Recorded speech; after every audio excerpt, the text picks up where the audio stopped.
Ayan, so what's up guys? Saan ako dyan? So ito para siyempre para meron din akong maipost sa YouTube channel ko at meron tayong mapag-usapan. Ito, dito pa rin tayo sa project ko. Ah, Bali ganito yung magiging itsura niya pagka ipinadala ko kung sakaling matapos man to. Talagang ginawa ko na nakakalas lahat para mas madaling i-ship, hindi siya walang masisira pagka dumating sa pinadalan ko. So ganito lang 'to, ipapakita ko sa inyo kung paano siya buuin. Hindi pa 'to tapos, pero papakita ko lang kung paano siya i-set up. Ganito lang, so ito, yung mga boom stand, ginawa ko siya na ano, ganito lang siya kadali, ayan. Tapos ito para sa dito sa Tom, kanyang holder. Ayan, meron siyang mga tanda para madali siyang isaksak. Para hindi mahirapan yung padadalhan ko. Yung makakatanggap kung paano buuin to. Basta ganito lang siya. Basta, saksak muna natin itong mga tom holders. Yan.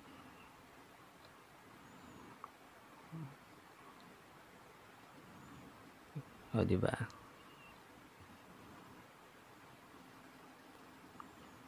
Medyo mahaba to. Diba? For the content. Kaya ganito kahaba.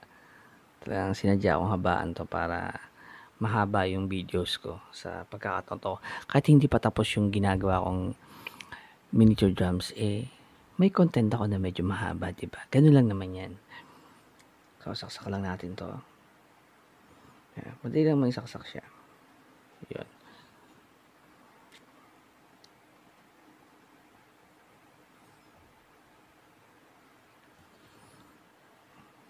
Yan. Ganyan siya kadali. Dandan lang. O, diba? Sa gitna natin. Simulan natin to. Oops. Wala nang edit to. Para mas mahaba yung video, diba? So, unahin natin tong Tom. Hindi ko na alam kung anong size nito. Basta saksak na lang natin. Tapos ito.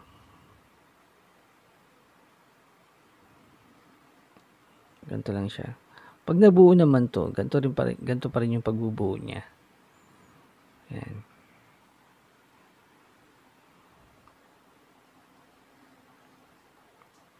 Saksak natin to. Diba? Ganda, diba? Kaya mas gusto kong ginagawa yung drum sa yung parang yung mga tom holder niya pearl type. Tubular yung mga kanyang mga tom holder kasi mas madali siyang ikabit. Diba? Kapit natin itong ating 16 floor tom.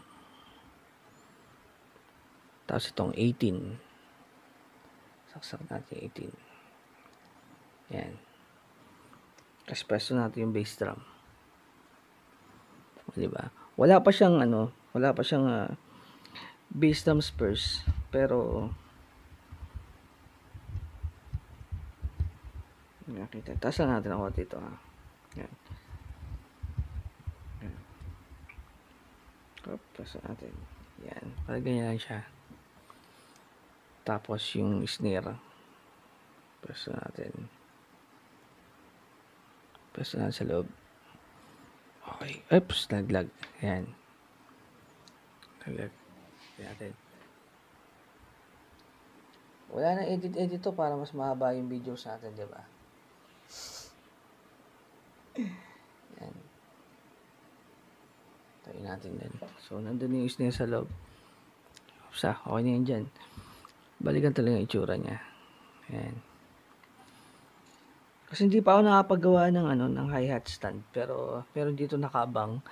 Ginagamit ko to para makita ko yung pwesto ng mga hi-hat stand tsaka ng mga cymbals. Hindi pa ako nakagawa ng pinaka mga cymbals siya talaga. Kasi pwesto na lang natin itong mga cymbals para makita natin yung itsura niya kung tapos na siya. So, pesto. So, ilagay na lang natin itong mga to. Taas natin to.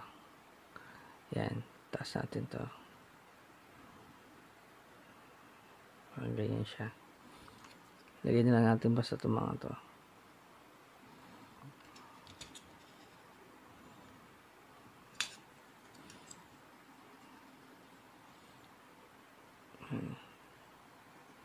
Hindi pa talaga ito yung mga symbols niya pero inano ko lang siya para makita ko yung placement ng mga symbols. Yan. Ito, basta lagyan na natin dito. Parang pinaka-preview lang to kung ano magiging itsura niya pag tapos na siya. So, ganun lang. For the content na lang din, di ba? Yan. So, yan. So, eventually, pag natapos naman to, ito rin naman ang magiging itsura niya eh. So, pinaka-preview lang to. Marami pang kulang. Pero halos ganito na rin itsura niya. Ano, di ba? Yan. Yan. Yan. So, ito na yung magiging itsura niya pagka natapos siya. So, guys, hanggang sa mga susunod na videos. Maraming salamat ulit. Medyo mahaba na to. Thank you very much.